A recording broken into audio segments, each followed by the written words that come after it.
ಎಲ್ಲ ಸಹೋದರ ಸಹೋದರಿಯರೇ, ನಮ್ಮ ಹೃದಯಕ್ಕೆ ಸಮಾಧಾನ, ಆತ್ಮಕ್ಕೆ ಹೊಸ ಚೈತನ್ಯವನ್ನು ನೀಡುತ್ತಿರುವ ನಿಮ್ಮ ಮೆಚ್ಚಿನ ಸಮಗ್ರ ಸತ್ಯವೇದ ಅಧ್ಯಯನ ಕಾರ್ಯಕ್ರಮಕ್ಕೆ ಪ್ರೀತಿಯ ಸುಸ್ವಾಗತ. ನ್ಯಾಯಸ್ಥಾಪಕರ ಪುಸ್ತಕದಲ್ಲಿ ಇತಿಹಾಸದ ಕಾಲಚಕ್ರವು ಮತ್ತೆ ಮತ್ತೆ ತಿರುಗುತ್ತಾ ಇದ್ದಾಗ ಅದು ದೃಷ್ಟಾಂತಗಳ ಮೂಲಕ ನಿರ್ಧರಿಸಿದ್ದನ್ನು ನಾವು ಕಂಡುಕೊಂಡಿದ್ದೇವೆ. ಇತಿಹಾಸದ ತತ್ವಜ್ಞಾನವು ತಿಳಿಸುವ ಬಹು ಗಂಭೀರವಾದ ಸತ್ಯವನ್ನು ಮತ್ತು ದೇವರು ಅಸಹ್ಯಪಡುವ ಆರಾಧನೆ ಎಂದರೇನು ಎಂಬುದನ್ನು ಇಂದಿನ ನಮ್ಮ ಅಧ್ಯಯನದಲ್ಲಿ ತಿಳಿದುಕೊಳ್ಳೋಣ. ಪ್ರಾರ್ಥನೆಯನ್ನು ನಾವು ಮಾಡೋಣ. ಪರಲೋಕದಲ್ಲಿರುವಂಥ ನಮ್ಮ ತಂದೆಯಾದ ದೇವರೇ, ಪರಿಶುದ್ಧವಾದಂಥ ನಿನ್ನ ನಾಮಕ್ಕೆ ಅನಂತರಂತ ಸ್ತೋತ್ರವಾಗಲಿ. ದೇವರ ವಾಕ್ಯಗಳನ್ನು ನಾವು ಧ್ಯಾನ ಮಾಡುವ ಮೊದಲು ನಿನ್ನ ಸ್ವರವನ್ನು ಆಲಿಸುವಂತೆ ನಿನ್ನ ಪರಿಶುದ್ಧಾತ್ಮನ ಸಹಾಯವನ್ನು ಕೊಡು. ಈ ಕಾರ್ಯಕ್ರಮವನ್ನು ವೀಕ್ಷಿಸುತ್ತಿರುವಂಥ ಪ್ರತಿಯೊಬ್ಬೊಬ್ಬರನ್ನು ನಿನ್ನ ವಾಕ್ಯಗಳಿಂದ ತಾಕು. ಆತ್ಮಿಕ ಜೀವಿತಕ್ಕೆ ಬೇಕಾದಂಥ ಆತ್ಮಿಕ ಮನ್ನವನ್ನು ಅನುಗ್ರಹಿಸಬೇಕೆಂದು ಯೇಸುವಿನ ದಿವ್ಯನಾಮದಲ್ಲಿ ಬೇಡಿದ್ದೇವೆ ತಂದೆಯೇ, ಆಮೇನ್. ಬನ್ನಿ, ಈಗ ನಾವು ಪ್ರಾರ್ಥನಾ ಪೂರ್ವಕವಾಗಿ ದೇವರ ವಾಕ್ಯಗಳನ್ನು ಧ್ಯಾನಿಸೋಣ. ನಂಬಿಕೆಯನ್ನು ಹುಟ್ಟಿಸುವವನು ಅದನ್ನು ಪೂರೈಸುವನು ಆದ ನಮ್ಮ ರಕ್ಷಕನಾದ ಯೇಸು ಕ್ರಿಸ್ತನ ಅತಿ ಪರಿಶುದ್ಧವಾದ ಹೆಸರಿನಲ್ಲಿ ನಿಮ್ಮೆಲ್ಲರನ್ನು ವಂದಿಸುತ್ತಾ ಇಂದಿನ ಕಾರ್ಯಕ್ರಮವನ್ನು ಆಲಿಸಲು ಬಹು ಪ್ರೀತಿಯಿಂದ ಸ್ವಾಗತಿಸುತ್ತೇನೆ. ಕರ್ತನಲ್ಲಿ ಪ್ರಿಯರೇ, ಕಳೆದ ಕಾರ್ಯಕ್ರಮದಲ್ಲಿ ನಾವು ನ್ಯಾಯಸ್ಥಾಪಕರು ಪುಸ್ತಕದ 15ನೇ ಅಧ್ಯಾಯದ 9ನೇ ವಚನದಿಂದ 16ನೇ ಅಧ್ಯಾಯದ 31ನೇ ವಚನದವರೆಗೆ ಧ್ಯಾನ ಮಾಡಿಕೊಂಡು ಆ ವಾಕ್ಯ ಭಾಗದ ಮೂಲಕ ಅನೇಕ ಆತ್ಮಿಕ ಪಾಠಗಳನ್ನು ಕಲಿತುಕೊಂಡು ಆಶೀರ್ವದಿಸಲ್ಪಟ್ಟಿದ್ದೇವೆ. ಪ್ರಿಯರೇ, ಈ ಕಾರ್ಯಕ್ರಮವನ್ನು ವೀಕ್ಷಿಸಿ ಕರೆ ಮಾಡಿದಂಥ, ನಮ್ಮನ್ನು ಪ್ರೋತ್ಸಾಹಿಸಿದಂಥ ನಿಮ್ಮೆಲ್ಲರಿಗೆ ಯೇಸು ಕ್ರಿಸ್ತನ ಹೆಸರಿನಲ್ಲಿ ಹೃದಯಪೂರ್ವಕವಾದ ವಂದನೆಗಳನ್ನು, ಉಪಕಾರಗಳನ್ನು ಸಲ್ಲಿಸುವರಾಗಿದ್ದೇವೆ. ಅದೇ ರೀತಿ ಇಂದು ಯಾರಾದರೂ ಈ ಕಾರ್ಯಕ್ರಮವನ್ನು ಪ್ರಥಮ ಬಾರಿ ವೀಕ್ಷಿಸುವುದಾದರೆ ನಿಮ್ಮನ್ನು ಪ್ರೀತಿಯಿಂದ ಸ್ವಾಗತಿಸುತ್ತೇವೆ. ಕರ್ತನಲ್ಲಿ ಪ್ರಿಯರೇ, ಒಂದು ವಿಷಯವನ್ನು ನಿಮಗೆ ತಿಳಿಸಲು ಮನಸ್ಸು ಮಾಡುತ್ತೇನೆ. ಅದೇನೆಂದರೆ, ಮುಂದಿನ ಕಾರ್ಯಕ್ರಮವು ನಾವು ಅನೇಕ ದಿವಸಗಳಿಂದಲೂ ಧ್ಯಾನ ಮಾಡುತ್ತಾ ಬಂದಿರುವ ನ್ಯಾಯಸ್ಥಾಪಕರ ಪುಸ್ತಕದ ಕೊನೆಯ ಧ್ಯಾನವಾಗಿರುವುದು. ಪ್ರಿಯರೇ, ಇಂದು ನಾವು ನ್ಯಾಯಸ್ಥಾಪಕರು ಪುಸ್ತಕದ 17ನೇ ಅಧ್ಯಾಯದಿಂದ 18ನೇ ಅಧ್ಯಾಯದವರೆಗೆ ಧ್ಯಾನ ಮಾಡಿಕೊಳ್ಳೋಣ. ಈ ಧ್ಯಾನದ ಮುಖ್ಯ ಪ್ರಸ್ತಾಪವು ದೇವಸ್ಥಾನವು ಧಾರ್ಮಿಕ ವಚನಭ್ರಷ್ಟತೆಯು ಎಂಬುದಾಗಿರುತ್ತದೆ. ಕರ್ತನಲ್ಲಿ ಪ್ರಿಯರೇ, ಇಸ್ರಾಯೇಲಿನಲ್ಲಿ ಧಾರ್ಮಿಕ ಗೊಂದಲ ಎಂಬ ವಿಚಾರವನ್ನು ನಾವು ಧ್ಯಾನಿಸೋಣ. ಕರ್ತನಲ್ಲಿ ಪ್ರಿಯ ದೇವಜನರೇ, ಈ ಪುಸ್ತಕದ ಪ್ರಾರಂಭದಲ್ಲಿ ಪ್ರಸ್ತಾಪಿಸಲ್ಪಟ್ಟ ಇತಿಹಾಸದ ತತ್ವಜ್ಞಾನವನ್ನು 17ನೇ ಅಧ್ಯಾಯದಿಂದ 21ನೇ ಅಧ್ಯಾಯಗಳಲ್ಲಿ ನಾವು ಪರಿಚಯ ಮಾಡಿಸಿದ್ದೇವೆ. ನ್ಯಾಯಸ್ಥಾಪಕರ ಪುಸ್ತಕದಲ್ಲಿ ಇತಿಹಾಸದ ಕಾಲಚಕ್ರವು ಮತ್ತೆ ಮತ್ತೆ ತಿರುಗುತ್ತಾ ಇದ್ದಾಗ ಅದು ದೃಷ್ಟಾಂತಗಳ ಮೂಲಕ ನಿದರ್ಶಿಸಿದ್ದನ್ನು ನಾವು ನೋಡಿದ್ದೇವೆ. ಪ್ರಿಯರೇ, ಇಸ್ರಾಯೇಲ್ಯರು ಆಶೀರ್ವಾದದ ಸ್ಥಳದಲ್ಲಿರುವುದರೊಂದಿಗೆ ಅದು ಪ್ರಾರಂಭಗೊಳ್ಳುತ್ತದೆ. ಅವರು ದೇವರನ್ನು ಸೇವಿಸುತ್ತಿರುವವರೆಗೂ ಎಲ್ಲವೂ ಒಳ್ಳೆಯ ರೀತಿಯಲ್ಲಿ ಸಾಗುತ್ತಾ ಇರುತ್ತದೆ.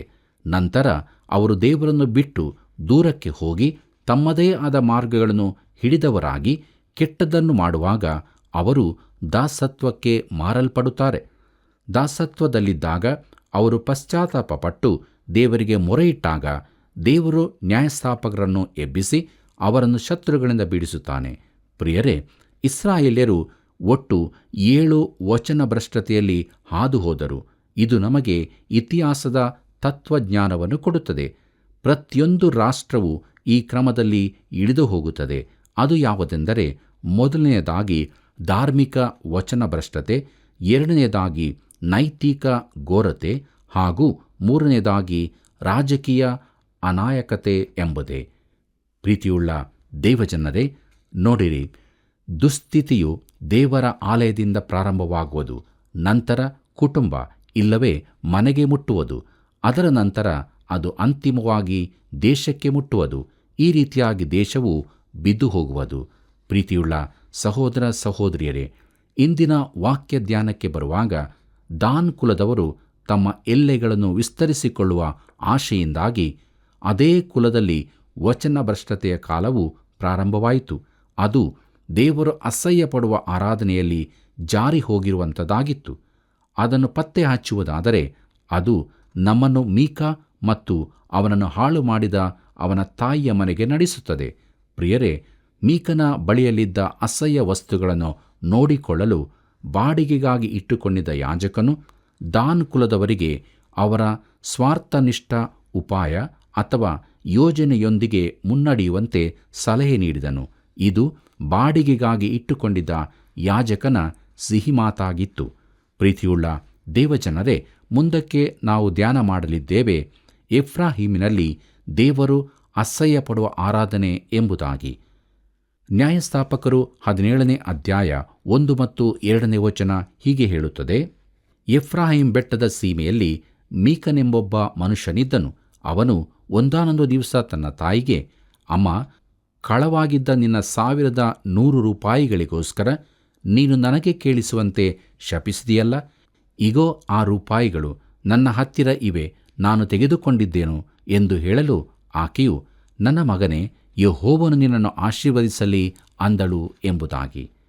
ಪ್ರೀತಿಯುಳ್ಳ ದೇವಜನರೇ, ಮೀಕನು ಒಬ್ಬ ಕೆಟ್ಟು ಹೋದ ವ್ಯಕ್ತಿಯ ಉದಾಹರಣೆಯಾಗಿದ್ದಾನೆ. ಅವನು ತನ್ನ ತಾಯಿಯ ಮುದ್ದಿನ ಮಗನಾಗಿದ್ದನು.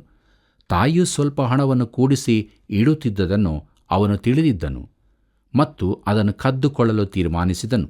ಹಣವನ್ನು ಕದ್ದಿರುವುದು ಯಾರು ಎಂಬುದನ್ನು ತಿಳಿಯದ ಅವನ ತಾಯಿಯು ಕಳ್ಳನ ಮೇಲೆ ಶಾಪವನ್ನು ಹಾಕಿದಳು. ಆಗ ಮಗನು ತನ್ನ ತಪ್ಪನ್ನು ಒಪ್ಪಿಕೊಂಡನು. ಈಗ ತಾಯಿಯು ಅವನನ್ನು ಶಿಕ್ಷಿಸುವ ಬದಲಿಗೆ ಅವನನ್ನು ಅಭಿನಂದಿಸಿದಳು ಹಾಗೂ ಯೆಹೋವನ ಹೆಸರಿನಲ್ಲಿ ಅವನನ್ನು ಆಶೀರ್ವದಿಸಿದಳು.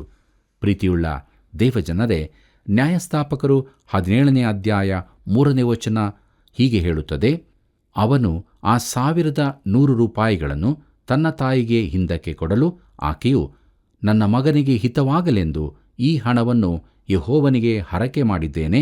ಇದರಿಂದ ಒಂದು ಎರಕದ ವಿಗ್ರಹವನ್ನು ಮಾಡಿಸಿ ನಿನ್ನ ವಶಕ್ಕೆ ಕೊಡುವೆನು ಎಂದು ಹೇಳಿ ಎಂಬುದಾಗಿ.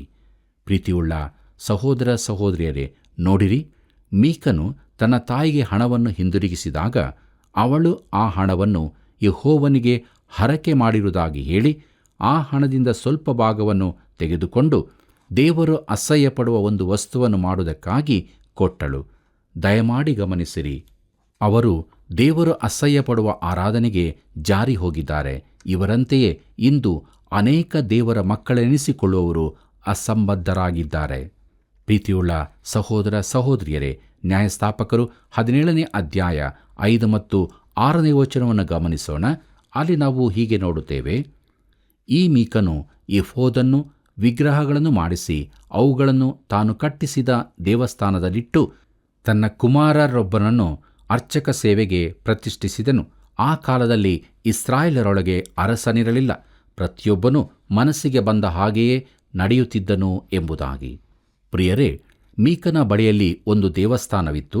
ಅವನ ತಾಯಿಯು ದೇವರು ಅಸಹ್ಯಪಡುವ ವಸ್ತುಗಳಿಗೆ ಬೆಳ್ಳಿಯನ್ನು ಕೊಟ್ಟರೆ ಮೀಕನು ಅವುಗಳಿಗೆ ಒಂದು ಗುಡಿಯನ್ನು ಕಟ್ಟಿಸಿದನು. ಅಷ್ಟೇ ಅಲ್ಲ, ಅವನು ಏಫೋದನ್ನು ಉಳಿದ ವಸ್ತುಗಳನ್ನು ಮಾಡಿ ಆ ಗುಡಿಯನ್ನು ಪೀಠೋಪಕರಣಗಳಿಂದ ಸುಸಜ್ಜಿತಗೊಳಿಸಿದನು. ಇಷ್ಟು ಮಾತ್ರ ಸಾಕೆನಿಸುವುದಿಲ್ಲವೆನ್ನುವ ರೀತಿಯಲ್ಲಿ ತನ್ನ ಕುಮಾರರೊಬ್ಬನನ್ನು ಅರ್ಚಕ ಸೇವೆಗೆ ಪ್ರತಿಷ್ಠಿಸಿದನು. ನೋಡಿರಿ, ಸತ್ಯವೇದವು ಸ್ಪಷ್ಟವಾಗಿ ಹೇಳುವಂತೆ ಪ್ರತಿಯೊಬ್ಬನು ಮನಸ್ಸಿಗೆ ಬಂದ ಹಾಗೆಯೇ ನಡೆಯುತ್ತಿದ್ದನು ಎಂಬುದಾಗಿ. ಪ್ರಿಯರೇ, ನ್ಯಾಯಸ್ಥಾಪಕರು 17ನೇ ಅಧ್ಯಾಯ 7ರಿಂದ 10 ವಚನಗಳನ್ನು ಗಮನಿಸುವಾಗ ಅಲ್ಲಿ ನಾವು ಹೀಗೆ ನೋಡುತ್ತೇವೆ: ಯೆಹೂದದ ಬೆತ್ಲೆಹೇಮಿನವನು, ಯೆಹೂದ ಕುಲದವನು ಆಗಿದ್ದ ಒಬ್ಬ ಯೌವನಸ್ಥನಾದ ಲೇವಿಯು ಉಪಜೀವನಕ್ಕೆ ಅನುಕೂಲವಾಗುವಲ್ಲಿ ವಾಸಿಸಬೇಕೆಂದು ಸ್ವಂತ ಊರನ್ನು ಬಿಟ್ಟು ಪ್ರಯಾಣ ಮಾಡುತ್ತಾ ಎಫ್ರಾಯಿಂ ಬೆಟ್ಟದ ಸೀಮೆಯಲ್ಲಿದ್ದ ಮೀಕನ ಮನೆಗೆ ಬಂದನು. ನೀನು ಎಲ್ಲಿಂದ ಬಂದಿ ಎಂದು ಮೀಕನು ಅವನನ್ನು ಕೇಳಲು ಅವನು, ನಾನು ಯೆಹೂದದ ಬೆತ್ಲೆಹೇಮಿನವನಾದ ಲೇವಿಯನು, ಉಪಜೀವನಕ್ಕೆ ಅನುಕೂಲವಾಗುವಲ್ಲಿ ವಾಸಿಸಬೇಕೆಂದು ಹೊರಟಿದ್ದೇನೆ ಎಂದು ಉತ್ತರ ಕೊಟ್ಟನು. ಮೀಕನು ಅವನಿಗೆ, ನೀನು ನಮ್ಮಲ್ಲಿರು, ನಮಗೆ ತಂದೆಯೂ ಯಾಜಕನೂ ಆಗು. ನಿನಗೆ ವರ್ಷಕ್ಕೆ 10 ರೂಪಾಯಿಗಳನ್ನು, 1 ದುಸ್ತು ಬಟ್ಟೆಯನ್ನು, ಆಹಾರವನ್ನು ಕೊಡುತ್ತೇನೆ ಅನ್ನಲು ಎಂಬುದಾಗಿ. ಪ್ರೀತಿಯುಳ್ಳ ದೇವಜನರೇ, ತನ್ನ ಕುಮಾರರೊಬ್ಬನನ್ನು ಅರ್ಚಕನನ್ನಾಗಿ ಮಾಡಿದಂಥ ಸಂಗತಿಯು ಒಂದು ವೇಳೆ ಮೀಕನಿಗೆ ಸ್ವಲ್ಪ ತೊಂದರೆ ಉಂಟು ಮಾಡಿರಬಹುದು ಅಥವಾ ಪೀಡಿಸಿರಬಹುದು. ಆದುದರಿಂದ ಉಪಜೀವನಕ್ಕೆ ಅನುಕೂಲವಾಗುವಂತೆ ಕೆಲಸವನ್ನು ಹುಡುಕುತ್ತಾ ಸಂಚರಿಸುತ್ತಿದ್ದ ಯೆಹೂದದ ಬೆತ್ಲೆಹೇಮಿನವನು ಯಹೂದ ಕುಲದವನು ಆಗಿದ್ದ ಯೌವನಸ್ಥನಾದ ಲೇವಿಯು ಬಂದಾಗ ಮೀಕನು ಇವನನ್ನು ತನ್ನ ಖಾಸಗಿಯ ಮನೆಯ ಯಾಜಕನನ್ನಾಗಿ ಇಟ್ಟುಕೊಂಡನು. ಈ ಲೇವಿಯು ಈಗ ಯಾಜಕನಾಗಿ ಮನೆ ತುಂಬ ದೇವರು ಅಸಹ್ಯಪಡುವ ವಸ್ತುಗಳನ್ನಿಟ್ಟುಕೊಂಡು ವಾಸಿಸುತ್ತಿದ್ದಾನೆ. ಕರ್ತನಲ್ಲಿ ಪ್ರೀತಿಯುಳ್ಳ ಸಹೋದರ ಸಹೋದರಿಯರೇ, ನ್ಯಾಯಸ್ಥಾಪಕರು 17ನೇ ಅಧ್ಯಾಯ 11ರಿಂದ 13ನೇ ವಚನದವರೆಗೆ ನೋಡುವಾಗ ಅಲ್ಲಿ ಹೀಗೆ ಬರೆದದೆ, ಆ ಲೇವಿಯನು ಒಪ್ಪಿಕೊಂಡು ಅಲ್ಲೇ ವಾಸ ಮಾಡಿದನು. ಹೀಗೆ ಆ ಯೌವನಸ್ಥನು ಅವರ ಮಕ್ಕಳಲ್ಲೊಬ್ಬನಂತಾದನು. ಮೀಕನು ಯೌವನಸ್ಥನಾದ ಆ ಲೇವಿಯನನ್ನು ಯಾಜಕ ಸೇವೆಗೋಸ್ಕರ ಪ್ರತಿಷ್ಠಿಸಿ ತನ್ನ ಮನೆಯಲ್ಲಿಟ್ಟುಕೊಂಡು, ಒಬ್ಬ ಲೇವಿಯು ತನ್ನ ಮನೆಯಲ್ಲಿ ಯಾಜಕನಾಗಿರುವುದರಿಂದ ಯೆಹೋವನು ನನ್ನನ್ನು ಆಶೀರ್ವದಿಸುವನೆಂದು ಬಲ್ಲೆನು ಅಂದುಕೊಂಡನು ಎಂಬುದಾಗಿ. ಪ್ರೀತಿಯುಳ್ಳ ದೇವಜನರೇ, ಈ ಅಧ್ಯಾಯವು ನಿಶ್ಚಯವಾಗಿಯೂ ಇಸ್ರಾಯೇಲ್ ದೇಶವು ಬಂದು ಮುಟ್ಟಿದ್ದ ಕೆಳಮಟ್ಟದ ಅವನತಿಯ ಪ್ರಕಟಣೆಯಾಗಿರುತ್ತದೆ. ಇಲ್ಲಿ ಲೇವಿಯನ್ನು ಯಾಜಕನನ್ನಾಗಿ ಹೊಂದಿರುವುದರಿಂದ ತನಗೆ ಬೇಕಾಗಿದ್ದದ್ದೆಲ್ಲ ಅಷ್ಟೇ ಎಂಬುದಾಗಿ ಅಂದುಕೊಂಡಿರುವ ಮೀಕನು ಎಂಬ ಒಬ್ಬ ಮನುಷ್ಯನಿರುವುದನ್ನು ನಾವು ನೋಡುತ್ತೇವೆ. ಇದೆಂಥ ದುರಂತದ ವಿಚಾರವಾಗಿದೆಯಲ್ಲವೇ? ಹೀಗಿರುವಾಗಲೂ ಮೀಕನು ತನ್ನ ಮೇಲೆ ದೇವರ ಆಶೀರ್ವಾದವನ್ನು ಎದುರು ನೋಡಿದನು. ಇಂದು ನಮ್ಮಲ್ಲಿ ಎಷ್ಟು ಜನರು ಇದೇ ರೀತಿಯಲ್ಲಿ ಇದ್ದೇವೆ? ನಮ್ಮನ್ನು ನಾವು ಪರೀಕ್ಷಿಸಿಕೊಳ್ಳೋಣ. ಪ್ರಿಯರೇ, ಮುಂದಕ್ಕೆ ನಾವು ಧ್ಯಾನ ಮಾಡುತ್ತೇವೆ ದಾನಿನಲ್ಲಿ ದೇವರು ಅಸಹ್ಯಪಡುವ ಆರಾಧನೆ ಎಂಬುದಾಗಿ. ಪ್ರಿಯ ದೇವಜನರೇ, ಬಲಿಷ್ಠರಾದ ಫಿಲಿಷ್ಟಿಯರು ವ್ಯಾಪಿಸಿದ್ದ ಪ್ರಾಂತ್ಯವನ್ನು ದಾನ್ಯರಿಗೆ ಹಂಚಿಕೊಡಲಾಗಿತ್ತು. ಈ ದಾನ್ಯರು ತಾವು ವಾಸ ಮಾಡಲು ಇನ್ನೂ ಹೆಚ್ಚು ಸ್ಥಳದ ಅವಶ್ಯಕತೆ ಇರುವುದೆಂದು ಅಂದುಕೊಂಡರು. ಇಸ್ರಾಯೇಲಲ್ಲೀಗ ಅರಸನಿರಲಿಲ್ಲ. ಇದು ಅತೀ ಗೊಂದಲದ ಸಮಯವಾಗಿತ್ತು. ನಾಯಕತ್ವವಂತೂ ಇರಲೇ ಇಲ್ಲ. ಪ್ರಿಯರೇ, ಇದರೊಂದಿಗೆ ನಾವು ನ್ಯಾಯಸ್ಥಾಪಕರ ಪುಸ್ತಕದ 18ನೇ ಅಧ್ಯಾಯದ ಕಡೆಗೆ ಗಮನವನ್ನು ಹರಿಸೋಣ. ಪ್ರೀತಿಯುಳ್ಳ ಸಹೋದರ ಸಹೋದರಿಯರೇ, ನ್ಯಾಯಸ್ಥಾಪಕರು 18ನೇ ಅಧ್ಯಾಯ 1ನೇ ವಚನ ಹೀಗೆ ಹೇಳುತ್ತದೆ, ಆ ಕಾಲದಲ್ಲಿ ಇಸ್ರಾಯೇಲರೊಳಗೆ ಅರಸನಿರಲಿಲ್ಲ. ದಾನ್ ಕುಲದವರಿಗೆ ಆವರೆಗೂ ಇಸ್ರಾಯೇಲ್ಯರಲ್ಲಿ ಸ್ವಾಸ್ಥ್ಯವು ಸಿಕ್ಕದ್ದರಿಂದ ಅವರು ತಮಗೋಸ್ಕರ ವಾಸಸ್ಥಳವನ್ನು ಹುಡುಕುತ್ತಿದ್ದರು ಎಂಬುದಾಗಿ. ಕರ್ತನಲ್ಲಿ ಪ್ರಿಯರೇ, ನಾವು ಯೆಹೋಶುವನ ಪುಸ್ತಕವನ್ನು ಜ್ಞಾಪಿಸಿಕೊಳ್ಳುವುದಾದರೆ, ಇಸ್ರಾಯೇಲ್ಯರ ಯಾವ ಕುಲದವರು ತಮಗೆ ಬರಬೇಕಾಗಿದ್ದ ಸ್ವಾಸ್ಥ್ಯವನ್ನು ಪೂರ್ತಿಯಾಗಿ ಹೊಂದಿಕೊಳ್ಳಲಿಲ್ಲ ಎಂಬುದನ್ನು ನೋಡುತ್ತೇವೆ. ಇದು ನಿಶ್ಚಯವಾಗಿಯೂ ಉತ್ತರದಲ್ಲಿದ್ದ ದಾನ್ ಕುಲದವರಿಗೆ ಅನ್ವಯಿಸಿತು. ಅವರಿಗೆ ನಿಜವಾದ ಸಮಸ್ಯೆ ಇತ್ತು. ಪ್ರೀತಿಯುಳ್ಳ ದೇವಜನರೇ, ನ್ಯಾಯಸ್ಥಾಪಕರು 18ನೇ ಅಧ್ಯಾಯ 2ನೇ ವಚನವನ್ನು ಗಮನಿಸುವುದಾದರೆ ಅಲ್ಲಿ ನಾವು ಹೀಗೆ ನೋಡುತ್ತೇವೆ, ಮತ್ತು ಅವರು ಚೋರ್ಗಾ, ಎಷ್ಟಾವೋಲ್ ಎಂಬ ಊರುಗಳಿಂದ ತಮ್ಮ ಕುಲದಲ್ಲಿ 5 ಮಂದಿ ಪರಾಕ್ರಮಶಾಲಿಗಳಾದ ಗೂಢಚಾರರನ್ನು ಆರಿಸಿ ಅವರಿಗೆ, ನೀವು ಹೋಗಿ ಲಾಯಿಷ್ ದೇಶವನ್ನು ಸಂಚರಿಸಿ ನೋಡಿರಿ ಎಂದು ಆಜ್ಞಾಪಿಸಿ ಕಳುಹಿಸಿದರು. ಇವರು ಪ್ರಯಾಣ ಮಾಡುತ್ತಾ ಎಫ್ರಾಯಿಮ್ ಬೆಟ್ಟದ ಸೀಮೆಯಲ್ಲಿದ್ದ ಮೀಕನ ಮನೆಗೆ ಬಂದು ಇಳುಕೊಂಡರು ಎಂಬುದಾಗಿ. ಕರ್ತನಲ್ಲಿ ಪ್ರಿಯರೇ, ದಾನ್ ಕುಲದ ಎಲ್ಲೆಗಳನ್ನು ವಿಸ್ತರಿಸಿ ಹರಡಿಸಲು ಯಾವ ಪ್ರಾಂತ್ಯವನ್ನು ತೆಗೆದುಕೊಳ್ಳಬಹುದು ಎಂಬುದನ್ನು ನೋಡಲು ಈ ಮನುಷ್ಯರು ಹೋದರು. ತಮ್ಮ ಪ್ರಯಾಣದಲ್ಲಿ ಅವರು ಮೀಕನ ಮನೆಗೆ ಬಂದರು. ಪ್ರೀತಿಯುಳ್ಳ ಸಹೋದರ ಸಹೋದರಿಯರೇ, ನ್ಯಾಯಸ್ಥಾಪಕರು 18ನೇ ಅಧ್ಯಾಯ 3 ಮತ್ತು 4ನೇ ವಚನವನ್ನು ಗಮನಿಸೋಣ. ಅಲ್ಲಿ ನಾವು ಹೀಗೆ ನೋಡುತ್ತೇವೆ, ಇವರು ಮೀಕನ ಮನೆಯ ಹತ್ತಿರದಲ್ಲಿ ಆ ಯೌವನಸ್ಥನಾದ ಲೇವಿಯನು ಮಾತಾಡುವುದನ್ನು ಕೇಳಿ ಗುರುತು ಹಿಡಿದು ಅವನ ಬಳಿಗೆ ಹೋಗಿ, ನಿನ್ನನ್ನು ಇಲ್ಲಿಗೆ ಕರೆತಂದವರಾರು? ಇಲ್ಲಿ ಏನು ಕೆಲಸ ಮಾಡುತ್ತೀ? ಏನು ಸಿಕ್ಕುತ್ತದೆ ಎಂದು ಅವನನ್ನು ಕೇಳಲು ಅವನು, ಮೀಕನು ತನಗೆ ಇಂತಿಂಥವುಗಳನ್ನು ಸಂಬಳವಾಗಿ ಕೊಡುತ್ತಾನೆಂದು ತಾನು ಅವನ ಯಾಜಕನಾಗಿದ್ದೇನೆಂದು ಹೇಳಿದನು ಎಂಬುದಾಗಿ. ಕರ್ತನಲ್ಲಿ ಪ್ರೀತಿಯುಳ್ಳ ಸಹೋದರ ಸಹೋದರಿಯರೇ, ಈ ಮನುಷ್ಯನು ಯಾರೂ ಆಗಿರದೆ ಕೇವಲ ಬಾಡಿಗೆಗಾಗಿ ಇಟ್ಟುಕೊಳ್ಳಲ್ಪಟ್ಟ ಯಾಜಕನಾಗಿದ್ದನು. ಈ ಲೇವಿಯು ಸಂಧಾನವನ್ನು ಮಾಡಿಕೊಂಡವನಾಗಿರುವನು. ಈ ಕಾಲವು ಸಂಧಾನದ, ಭ್ರಷ್ಟತೆಯ ಹಾಗೂ ಗೊಂದಲದ ಕಾಲವಾಗಿತ್ತು. ಈ 3 ಸಂಗತಿಗಳು ಯಾವ ಸಮಯದಲ್ಲಾದರೂ ಸರಿ, ಅವು ವಚನಭ್ರಷ್ಟತೆಯ ಗುರುತುಗಳಾಗಿರುತ್ತವೆ. ಪ್ರೀತಿಯುಳ್ಳ ದೇವಜನರೇ, ಯಾವುದೇ ಸಭೆಯಲ್ಲಿ ದೇವದರ್ಶನವಿಲ್ಲದೆ ಕೇವಲ ಸಂಬಳಕ್ಕಾಗಿ ಒಬ್ಬ ಬೋಧಕನಾಗಲಿ ಇಲ್ಲವೇ ಸೇವಕನಾಗಲಿ ಇರುವುದಾದರೆ ಆ ಸಭೆಯನ್ನು ದೇವರೇ ಕನಿಕರಿಸಬೇಕು. ಇಂದು ಸಭೆಗಳಿಗೆ ಯಾವ ಭಯವಿಲ್ಲದೆ ಪಕ್ಷಪಾತವಿಲ್ಲದೆ ಹಾಗೂ ಸಂಧಾನವಿಲ್ಲದೆ ದೇವರ ವಾಕ್ಯವನ್ನು ಅಧಿಕಾರದಿಂದಲೂ ಬಲದಿಂದಲೂ ಬೋಧಿಸುವ ಬೋಧಕರ ಅವಶ್ಯಕತೆ ಇರುತ್ತದೆ. ದುಃಖಕರವಾದ ಸಂಗತಿ ಏನೆಂದರೆ, ಇಂದು ನಾವು ವಚನಭ್ರಷ್ಟತೆಯ ಸ್ಥಿತಿಯಲ್ಲಿದ್ದೇವೆ. ಸಭೆಯು ಸಂಧಾನ ಮಾಡಿಕೊಂಡಿರುತ್ತವೆ. ದಯಮಾಡಿ ಆಲೋಚಿಸಿ ನೋಡಿರಿ. ಪ್ರೀತಿಯುಳ್ಳ ಸಹೋದರ ಸಹೋದರಿಯರೇ, ನ್ಯಾಯಸ್ಥಾಪಕರು 18ನೇ ಅಧ್ಯಾಯ 5 ಮತ್ತು 6ನೇ ವಚನವನ್ನು ಗಮನಿಸುವುದಾದರೆ, ಅಲ್ಲಿ ನಾವು ಹೀಗೆ ನೋಡುತ್ತೇವೆ. ಆಗ ಅವರು ಅವನಿಗೆ, ದಯವಿಟ್ಟು ನಮ್ಮ ಪ್ರಯಾಣವು ಸಫಲವಾಗುವುದೋ ಇಲ್ಲವೋ ಎಂಬುದನ್ನು ದೇವರ ಸನ್ನಿಧಿಯಲ್ಲಿ ವಿಚಾರಿಸು ಎಂದು ಬೇಡಿಕೊಳ್ಳಲು, ಅವನು, ಸಮಾಧಾನದಿಂದ ಹೋಗಿರಿ, ಯೆಹೋವನು ನಿಮ್ಮ ಪ್ರಯಾಣವನ್ನು ಕಟಾಕ್ಷಿಸುವನು ಅಂದನು ಎಂಬುದಾಗಿ. ಕರ್ತನಲ್ಲಿ ಪ್ರೀತಿಯುಳ್ಳ ದೇವಜನರೇ, ಇದು ಬಾಡಿಗೆಗಾಗಿ ಇಟ್ಟುಕೊಂಡ ಬೋಧಕನ ಸಿಹಿ ಮಾತು ಮತ್ತು ಇದನ್ನೇ ಜನರು ಕೇಳಲು ಬಯಸುವರು. ಆ 5 ಮಂದಿ ಮನುಷ್ಯರು ಅಲ್ಲಿಂದ ಹೊರಟರು ಮತ್ತು ಆ ಲೇವಿಯು ಹೇಳಿರುವಂಥದ್ದು ಮಹಾಸಂಗತಿಯಾಗಿರುವುದೆಂದು ಅವರು ಅಂದುಕೊಂಡರು. ಪ್ರೀತಿಯುಳ್ಳ ದೇವಜನರೇ, ನ್ಯಾಯಸ್ಥಾಪಕರು 18ನೇ ಅಧ್ಯಾಯ 9ನೇ ವಚನದಿಂದ 11ನೇ ವಚನದವರೆಗೆ ನೋಡೋಣ. ಅಲ್ಲಿ ಹೀಗೆ ಬರುತ್ತದೆ, ಅವರು, ಏಳಿರಿ, ಅವರಿಗೆ ವಿರೋಧವಾಗಿ ಯುದ್ಧಕ್ಕೆ ಹೋಗೋಣ. ನಾವು ಆ ದೇಶವನ್ನು ನೋಡಿದೆವು, ಅದು ಬಹು ಉತ್ತಮ ದೇಶ. ನೀವು ಸುಮ್ಮನೆ ಕೂತುಕೊಳ್ಳುವುದೇಕೆ? ತಡ ಮಾಡದೆ ಹೊರಡಿರಿ, ಆ ದೇಶವನ್ನು ಸ್ವತಂತ್ರಿಸಿಕೊಳ್ಳೋಣ. ನೀವು ಅಲ್ಲಿಗೆ ಹೋಗುವುದಾದರೆ ಅಲ್ಲಿನ ಜನರು ನಿರ್ಭಯದಿಂದ ಜೀವಿಸುವವರೆಂದು, ಅವರ ದೇಶವು ಬಹು ವಿಸ್ತಾರವಾಗಿದೆ ಎಂದು ತಿಳಿದುಕೊಳ್ಳುವಿರಿ. ದೇವರು ಅದನ್ನು ನಿಮ್ಮ ಕೈಗೆ ಒಪ್ಪಿಸಿದ್ದಾನೆ. ಅದರಲ್ಲಿ ದೊರಕದಿರುವ ಪದಾರ್ಥಗಳು ಲೋಕದಲ್ಲೇ ಇಲ್ಲ ಅಂದರು.